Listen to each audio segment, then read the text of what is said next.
Well, thank you everyone for being here. My name is Maria Munoz. I am the FACE manager or FACE specialist for the Network 8, and we will officially start. We're going to be recording this session in order to give it out to the rest of the community who was not able to come today. So today we have as the expert face-to-face programming with a special guest, and I'll introduce him in a second. Let's first of all go into our norms for the day. Things to know. This session will be recorded, as I had mentioned earlier. We want to share this knowledge with parents who were not able to attend today. All previous sessions can be found on our YouTube channel, as you can see the link in our screen, and we will also drop it on the chat so everybody is able to get it as well. We will have a short presentation followed by a conversation with the Executive Director of Student Assessment, Peter Leonard.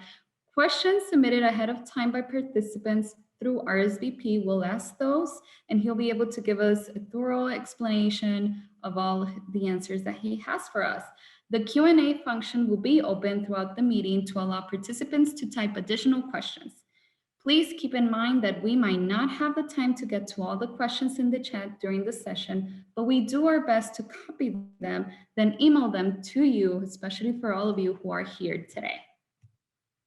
Next week on Ask the Expert, May 6th, I can't believe we're already going to be in May, but we are going to have Ray Pilarski, who he's the senior program manager for Get Your Refund. We're going to be talking about the taxes and how to get all of that information and everything in regards to finance on how to get your refund. So please join us for that. Make sure you register so you can get the link. It will also be bilingual. So as the expert, our expert for today, he is the Executive Director of Assessments for Learning. And today's speaker, and I'll say your biography, Peter. It's Peter Leonard. He's the Executive Director of Student Assessment for Chicago Public Schools, the son of a high school English and writing teacher. He started his career as a middle school teacher in St. Petersburg, Florida, and has now served on the CPS student assessment team for more than 8 years. Peter is a passionate believer that all students deserve a high quality, relevant, and joyful education. In his role as ED of student assessments, he leads a team committed to providing all CPS stakeholders with accurate and actionable information about students' academic growth and achievement. The department also helps educators use assessments to advance access, opportunity, and learning for all students. Peter holds a bachelor's degree in history from the University of Notre Dame and a master's degree in the learning sciences from Northwestern University. Embracing the CPS core value of continuous learning, he also completed fellowships with Education Pioneers, the University of Chicago Civic Leadership Academy, and the Erickson Institute Early Childhood Leadership Academy. And now he's going to get into a different role as well. Peter is going to be a new dad in 6 weeks, and he looks forward to being a CPS parent someday. And he also welcomes any advice on how to get any sleep this summer. Sorry to tell you, Peter, you might not get any sleep, but welcome, Peter. Welcome, welcome. Thank you for being here. We're so excited. As the CPS parent myself, I am so ready to hear your presentation and get started with all those questions that we have from our parents. Welcome. I'll stop my sharing and you can share your presentation. Perfect. Thank you so much, Maria, and welcome. It's great to be here with everybody. Give me one moment as I get my screen set.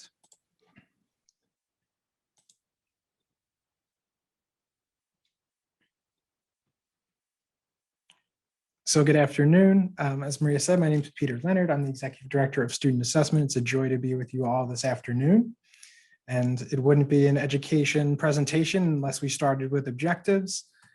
So the things that I'm hoping we can all get to today is so that us leaving here, that we know the CPS Vision strategy for assessment and how assessment fits into what we're trying to accomplish in the CPS mission and vision.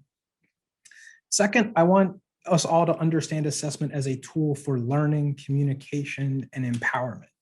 We often think about assessment as just large-scale standardized tests. And in our department and across the district, we strongly believe it's so much more than that. and plays a role in advancing and accelerating learning for our students.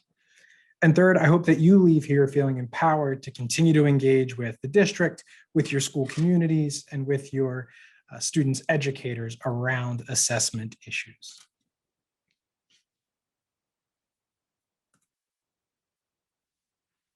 So as always, we anchor ourselves in the CPS vision and mission. Seeing here our mission to provide a high quality public education for every child in every neighborhood that prepares each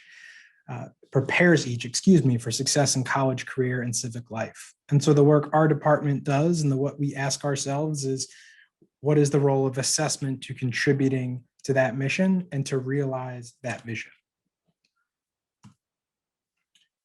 Our CPS vision has 3 core commitments: academic progress, financial stability, and integrity, with equity wrapped around everything that we do, that we can see with the apple graphic here.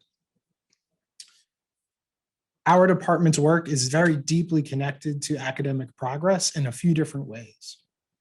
So we're responsible for making sure that all stakeholders across CPS have high quality information about how well students are learning. We're responsible for communicating that academic progress at the district level and at the school level. We're also responsible, though, and we see assessment not just as reporting where our students are in their learning, but helping to change trajectories and advance students in their learning.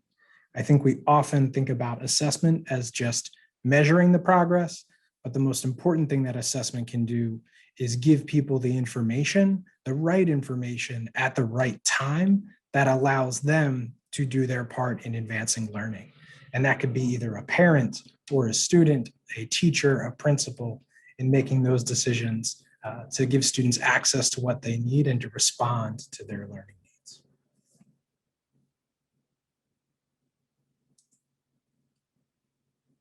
In our work in assessment, we always want to make sure that we're connecting to the CPS core values that you can see here. When people think about student assessment, they often gravitate to this idea of academic excellence and that our assessments are showing whether we're delivering on that promise of academic excellence for all students. I think it's really important to note, though, how much assessment is connected to living out all of these core values. Starting on the right, our core value of continuous learning, assessment data and assessment processes give students, parents, families, teachers information about student learning that allows each of us to do our part to provide better instruction, provide more supports, allocate resources, and make decisions smartly to ensure that we're advancing learning and access and opportunity for all students. Community partnership, events just like this. It takes a village to provide a high quality education to every student. And the information we get through assessments is communicated across the city, whether it be those large scale assessments or the regular interactions between teachers and families that deepens that partnership to support our students. On the side of equity, our assessment programs help us know whether or not we have equity gaps, and where we do, how well we're doing in closing those gaps and how we're designing strategies to address them. As we move to the whole child assessment, and at least the academic assessment side allows us to have one piece of a more comprehensive picture of the whole child. And as always, our students come first, and this assessment information is meant to empower students to own their own learning over time.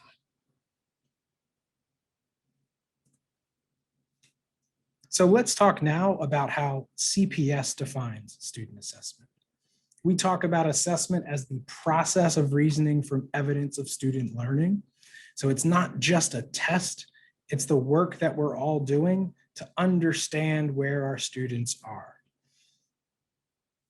And when it's happening really well, it's connecting back to curriculum and instruction. It's changing what's happening day to day and what your teachers are teaching and how your students are learning. It's informing really good decision-making. Teacher teams, school teams, conversations with parents. What's the best next step now that we know where our students are now, that we can best serve them to move their learning forward? And finally, assessment can help us create opportunities for students they might not have had access to otherwise. If we go for some of our older students, their assessment work in high school can provide them access to scholarships, college match, and other opportunities to increase their post-secondary outcomes. And for our young students, assessments might help a teacher understand exactly what a student needs to develop their early reading skills that enables a student to transition from learning to read to reading to learn and really launches their academic trajectory.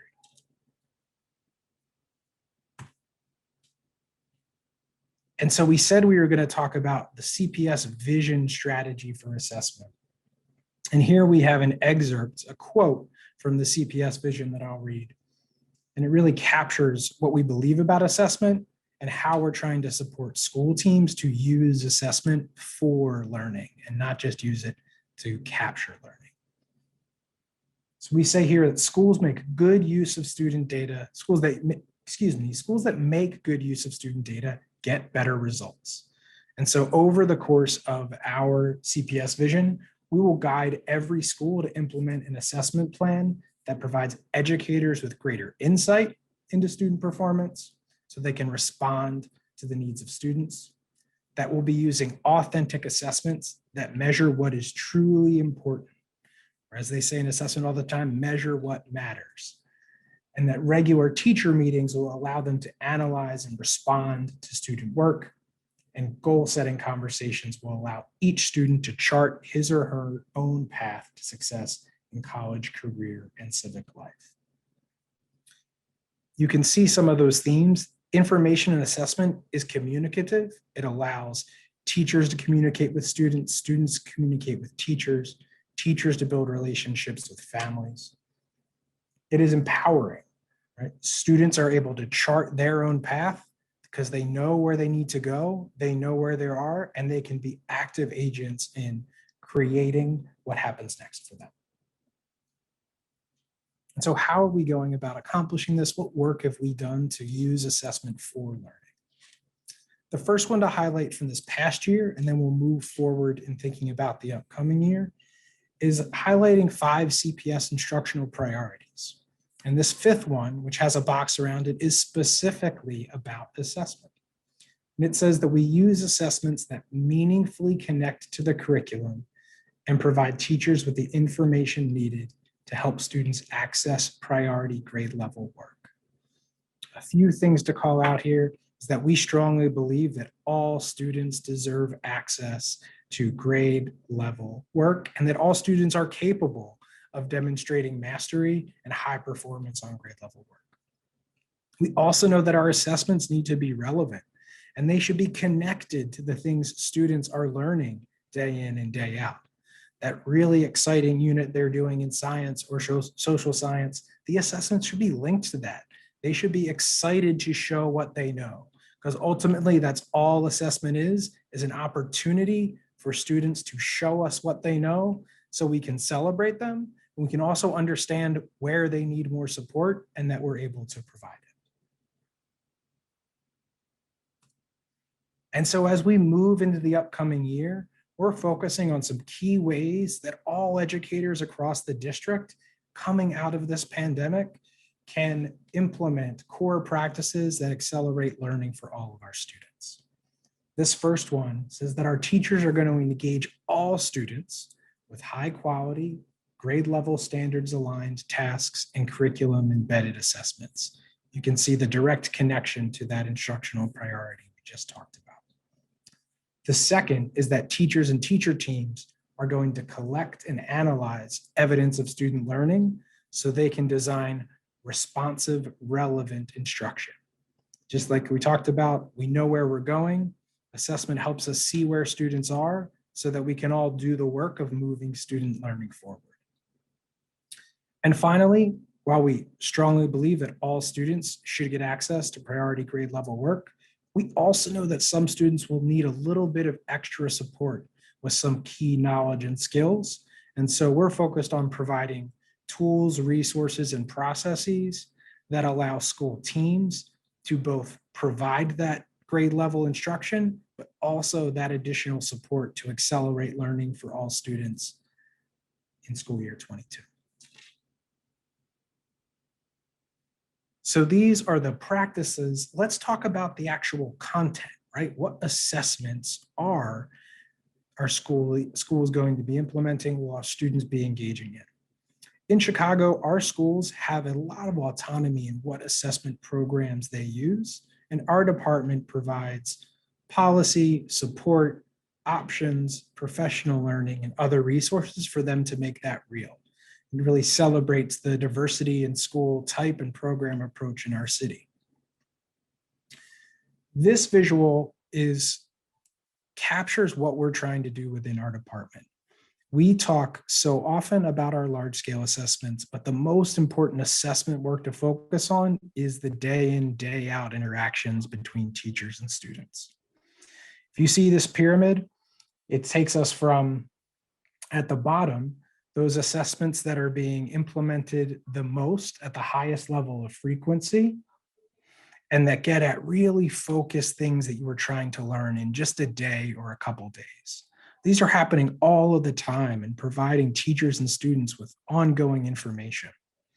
All the way at the top, if you went to the top of that pyramid, would be the large scale assessments we talk about all the time. Why do we spend all of our time talking about those large scale assessments that happen once a year, when really the way we change learning trajectories is by getting into the classroom and thinking about the assessments that are happening day in and day out? And so one of our focuses with Assessment for Learning is helping schools rebalance that assessment pyramid, and focus in on those day in and day out items. One of the ways we're doing that is through investing in a technology system called Checkpoint. So if the last slide talks about the content, the slide before talked about the practice, this talks about how it happens. And so Checkpoint is a platform where all of those assessments will live and that teachers can use to create and administer assessments, analyze results, generate reports, and give students reports where they can know where they are so they can own their learning and help direct their pathway through the course or subject that they are in. Which brings us back to what our strategy is. It's about assessments that measure what is truly important so that we are aligning to our values, that we are communicating to all of our stakeholders, and that we're empowering everyone with the right information at the right time so they can use assessment for learning. And so we can deliver on our promise of academic progress and ultimately meet the vision and mission of CPS. It's been a pleasure to share this short presentation with you all. I'm really excited to dig into our conversation this afternoon. Thank you so much, Peter. I really appreciate how you broke this down, especially showing us those visuals. It's definitely something as us parents have to keep in mind, right? That these assessments are to develop better lesson plans, better ways for our students to continue learning and be able to push them to the next level.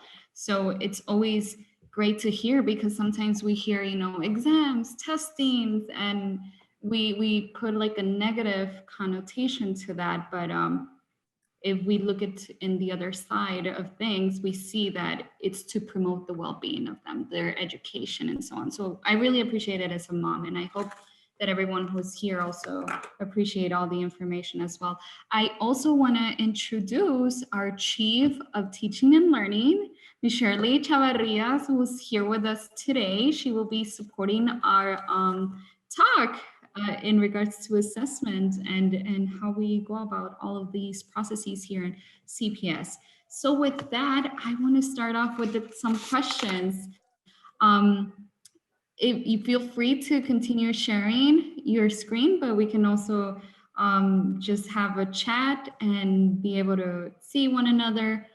But yeah, I'll get started, and these questions, so everybody is aware of them. These questions came from the RSVP's applications, where if you register for this session, you have the opportunity to send us questions, and we'll be able to grab all the questions that were sent. We might not get to all of them, but we'll get to the most of them tonight.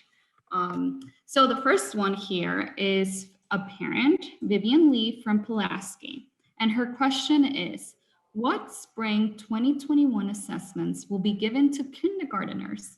How can parents access the data for their child to understand what gaps and unfinished learning exist from this 2021 year?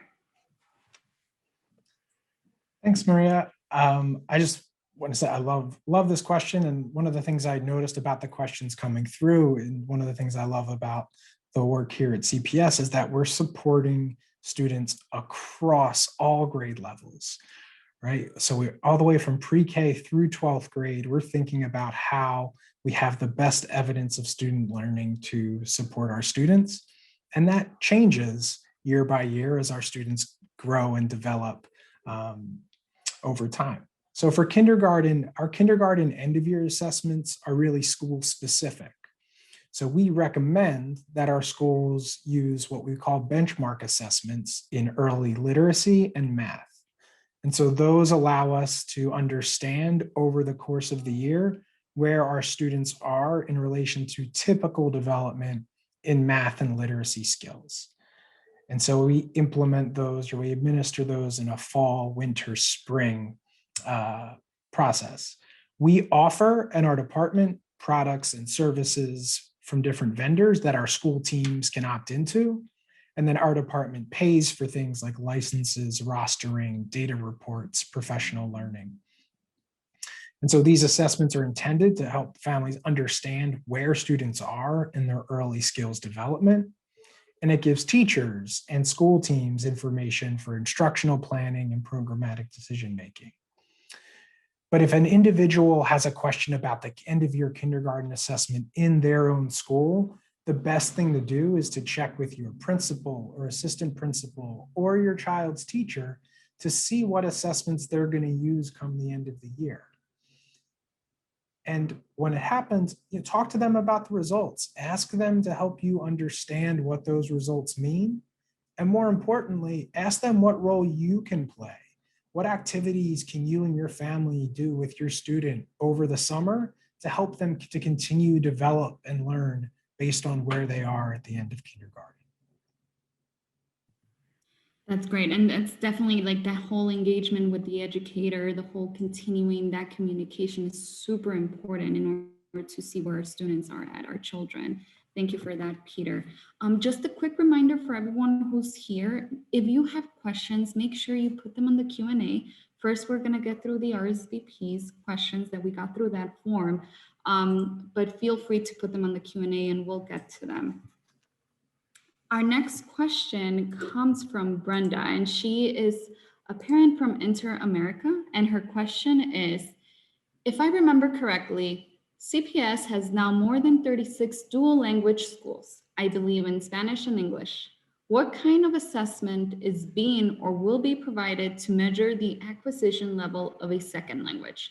Parents need to know if students are on track or if extra support is needed to accomplish language acquisition goals. Great, thank you, Maria. So I think the first thing I'll say is that our Office of Language and Cultural Education has done a tremendous job in really expanding access to dual language programming. And one of our department's focuses and goals is, right, how do we provide that right information to those parents, students, and educators that supports that educational programming. So some things that exist for our English and Spanish dual language programs. For certain assessments, so let's even talk about our early literacy and math assessments, those are available in English and Spanish. So based on the language of instruction, schools will often have a choice between whether administering one or the other.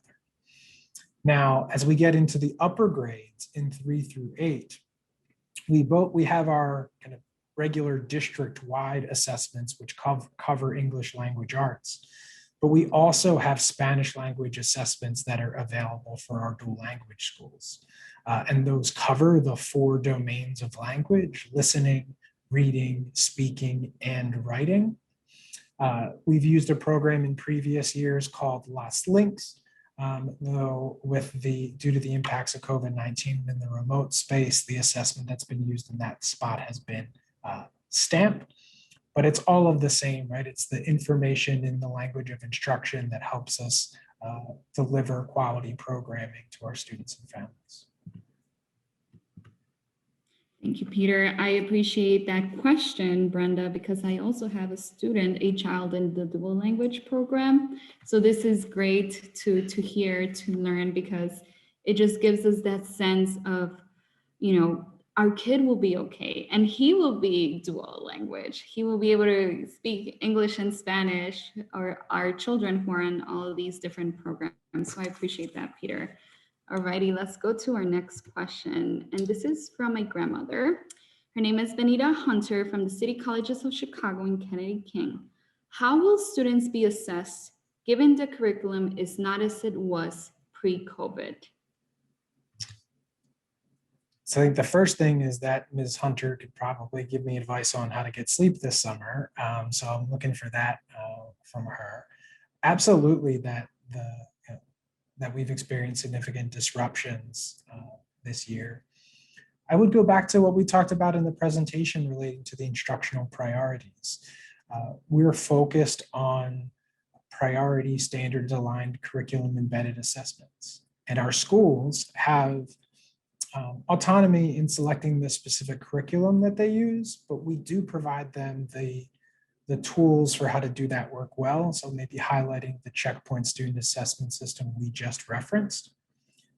But if somebody really wants to know what curriculum connected assessments are happening in your school, always the best place to go is to your child's teacher or to the school leader, so that you can continue to strengthen that relationship with the educator in your children's lives and really get the best understanding of what's happening in your school.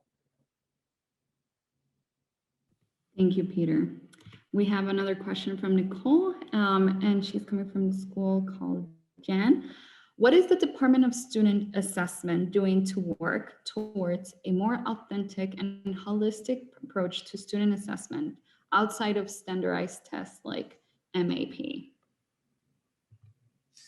That's a great question. And I would highlight many of the things we talked about earlier. We are focused on curriculum embedded assessment that is high quality, culturally responsive, and standards aligned.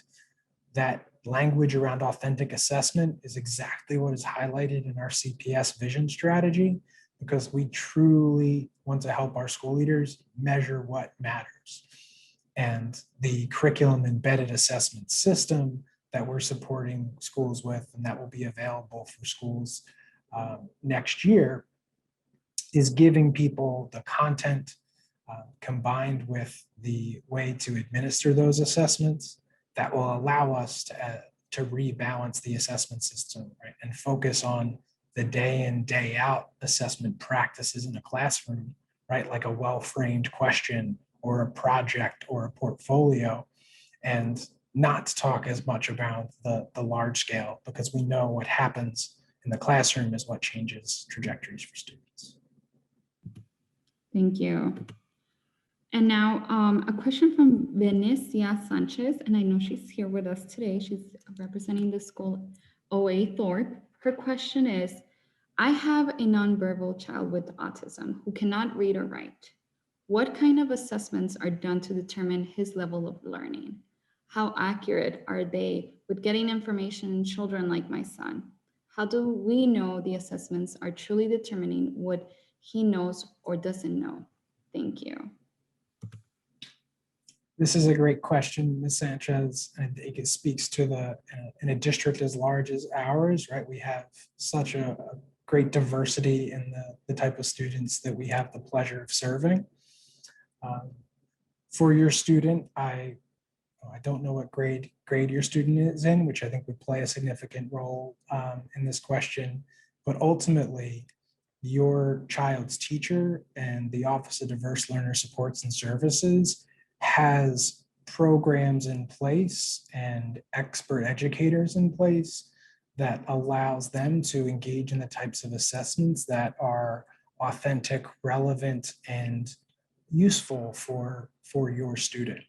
And so I have, without knowing the grade level, I can't speak to that in detail, but I really would encourage you to feel empowered from this conversation to ask those questions of your child's teachers and of your child's school, saying, how are you ensuring that the assessment practices we have are getting a true picture for who my student is? And when they conduct assessments or providing assessment results, use that as a chance to engage in conversation around what this means for your student, what you can bring to help them understand more about your student, so that you, the teacher, and your child can determine the right next steps in advancing learning for your student. Thank you, Peter, for that reminder, because yes, we definitely have to step up, right? And ask these questions to our educators, the administrators of the schools as well, right? Because in your office, you're offering all of these different type of assessments, and there has to be one that will be tailored to these children who are in much dire need, right? Because they're diverse, they're learning differently, they're great like every single child. We all have different children and they're all learning differently. So thank you for that reminder. Yeah, and the thing I would add there is that, assessment is not the thing we always think it is. It's not multiple choice tests and all sitting down with pencil paper. Assessment is also observational, right? So your child's teacher, through observation during instruction over the course of the days, what are they seeing, right? What are the practices that they're using to understand where your student is in relation to goals for your student, so that they're able to communicate that to you on a regular basis. In a similar way, the large assessments are less important than the regular assessment of where your student is on their learning trajectory, and the communication and partnership between teachers, families, and students to advance that learning. Thank you. Thank you. That was really well said. Thank you, Peter. Now we have a teacher who's also a parent. Her name is Kate O'Rourke from Nathaniel Davis. Her question is, standardized testing has been found to be deeply biased and racist. What are CPS's plan to completely revamp assessments to remove bias while still holding schools accountable? What a great question.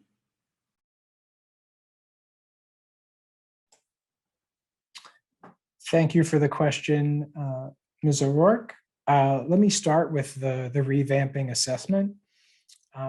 I would go back to that CPS Vision strategy around building student assessment systems to guide teaching, and the curriculum embedded assessment content that we are developing for teachers across the district to be able to access and use, to give them that high quality standards aligned information about where students are so they can move the learning forward. I think as we think about assessment, it is a big conversation around how assessment is used, right? How assessment fits into various policies and systems. And I would highlight the work that our Office of Equity has done. One of the focuses of the Office of Equity is fair policies and systems. And they've worked across the district to bring an equity lens to all of our policies that allow us to ask really hard questions about how our policies and practices are potentially contributing to, but hopefully working against any disparate outcomes and working for equitable outcomes for all students. And so we go through that same practice as we think about how assessment or assessments fit into that.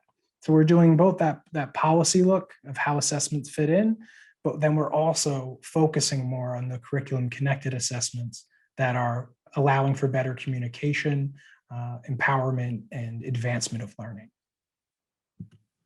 Thank you. And she has another question. It's saying, how are you, the assessment team, preventing principals from pressuring students to come in for unnecessary testing? Thanks for that follow-up. And let me answer that, because I believe that may be talking about the current moment as it relates to state testing. So let me provide a little more framing before answering that. The Illinois State Board of Education is still requiring, per the federal government, state assessments this year. And so those state assessment requirements of the state hold for every student, whether they are in a hybrid learning model or a remote learning model. The U.S. Department of Education, though, has provided an allowance that states and districts will not be held accountable or brought punishment to if they didn't meet the 95% participation requirement. So what we communicated to principals was that for students in a remote learning model, schools would communicate which assessments your students scheduled for, will provide them an opportunity to test in person, and that we encourage remote students to consider participation in person for state testing when given the opportunity to show what they know. But we acknowledge that if schools do not meet the 95% participation requirement, they will not face accountability consequences. Thank you for that. So important for us to know and be aware about. Then another question here, also from Kate, it says, what are the plans for authentic assessments so that we can still recognize our neurodiverse students as the brilliant people they are? I love the use of the word brilliant here. It really is such a strong asset framing around all of our students. I think about some professional learning we've been doing in our office with Dr. Goldie Muhammad and her book, Cultivating Genius, really understanding that there is genius in every student, and our job as educators is to cultivate and bring that out and to let that grow and blossom and thrive.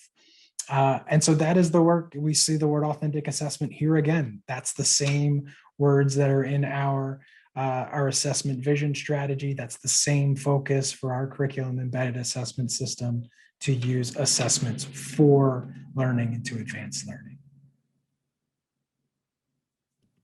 Thank you, Peter. And I really agree with her as well.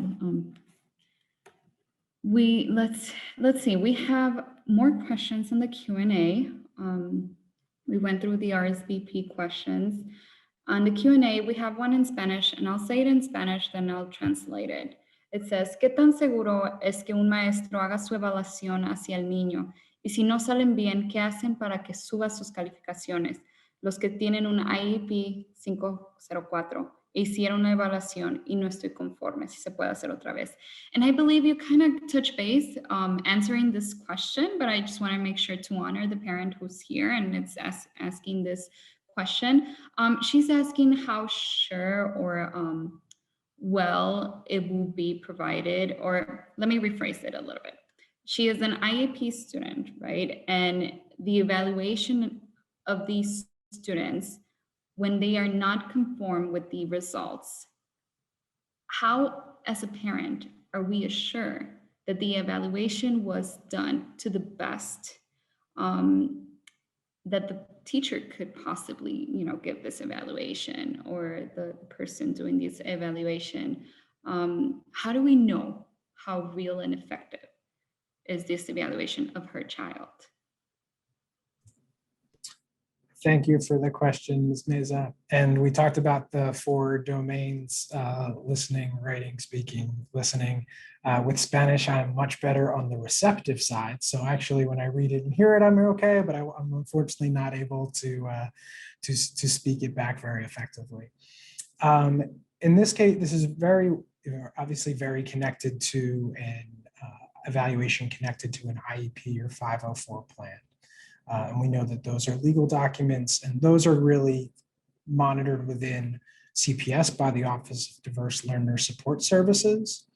Where our department comes in is once an evaluation has been conducted and an IEP is in existence, we're really making sure that any accommodations that exist in that IEP or 504 are provided when it comes to assessments.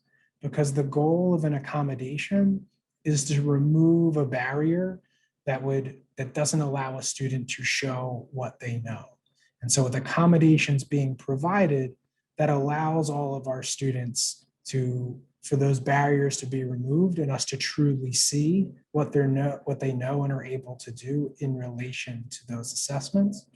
If you have questions about the IEP or 504 process, I would recommend contacting your school, and they would be able to link you up with the right team members within the ODLSS department. Thank you so much, Peter. I'm so glad that you were able to grasp that as well. I really appreciate that concept because we do have to be on top of this, right, as parents, and we have to always have that constant communication with our teachers and the persons who are doing these evaluations. And there's, that keyword, right, of continue engagement, continue communication. We have one last one in the Q&A. I know we have around 15 more minutes. So I'll ask this question. If no one else has more questions, then we'll go from this last question. Then we'll ask you 3 takeaways that you can give us, 3 advice takeaway from this whole concept of assessments on how can we remember this information. So Nicola Bro, she's stating, right? So will systems like SQRP, promotion criteria, high school apps be revised to use the more authentic curriculum, embedded assessments, portfolio, etc., referenced in this presentation, or will those continue to be based on one-size-fits-all standardized assessments like the NWEA or the MAP?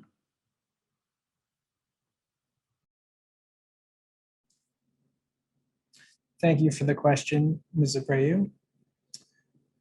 This is a big question. I think it acknowledges the ways in which our assessments are a part of various CPS systems that for some in terms of accountability, others connected to student opportunity. I would say I would lean into the fair policy and systems focus of the equity framework, and that any review of these policies to determine what the right measures are to be included and how to go through that deliberate policy development and ongoing continuous improvement process that looks at data to understand what's happening with our current policies, that engages our stakeholders and communities around that information to ultimately to develop, refine, and improve is a process that we've committed to and continue to commit to as a district. So my crystal ball can't tell me exactly what will occur with each policy and system, but the commitment is to lean into the CPS values, to have that really disciplined and rigorous process, and to focus on the same outcomes that we all kind of care about. Thank you, Nicole and Andrea, for asking these questions. We appreciate every parent, every community member who's always here every week, sending us those questions. And we are more appreciative as well for having amazing people, amazing experts like Peter Leonard, who's here with us today to give us those nuggets of golden information that we all need as parents to take back home and digest them and be able to implement them in our daily lives with our children. So thank you so much for answering our parents' questions. Now, before our sessions ends today, can I ask you to share 3 main points you would like us as participants to remember from today? Sure. Can I be difficult and not do exactly that and ask our participants to either can they put in the Q&A function? I'm interested a key takeaway they have at this point. And I will take some of those and synthesize into 3 takeaways that include the voices of our participants. Of course. Thank you for that, Peter. Everyone, feel free to either put it on the chat or in a Q&A and let us know what are you taking back home today. What are you digesting? What did you love most about this session today? Thank you.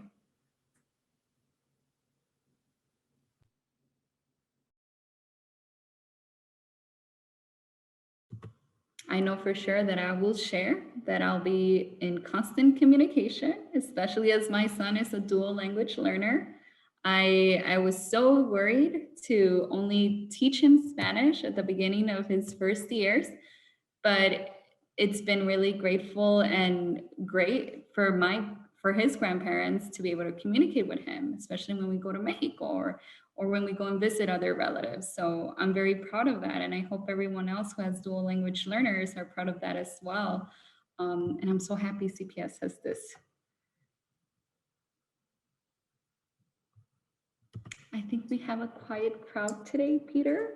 That is fine. I'm happy to share a few takeaways.